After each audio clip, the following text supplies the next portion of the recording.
Star জলসার পর্দায় আসছে নতুন ধারাবাহিক কম্পাস। এর আগে ধারাবাহিকের প্রথম প্রোমোতে সামনে এসেছে কেবল নায়িকার ছবি।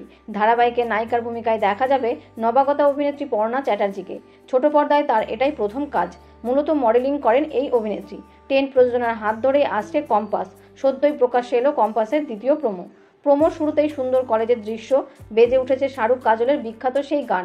সেই সাথে শোনা গেল বিন্দাস জিনিয়াস, ক্যাম্পাসের সবার প্রিয় কম্পাস।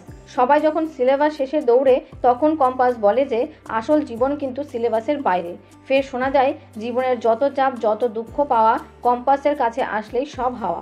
তারপরেই এন্ট্রি নেয় মেগার নায়ক অর্কপ্রভ রায়। প্রোমো দেখে অনুমান করা হচ্ছে যে অর্কপ্রভকে সম্ভবত এই মেগায় প্রফেসরের ভূমিকায় দেখা যাবে। আর সেই কলেজেরই ছাত্রী হবে কম্পাস, যে বাকিদের থেকে একটু হলেও আলাদা। যদিও এই গল্পের আর বাকি কিছু দেখানো হয়নি। এখন দেখার যে কোন ধারাবাহিককে সরিয়ে এই নতুন ধারাবাহিকটি আসে।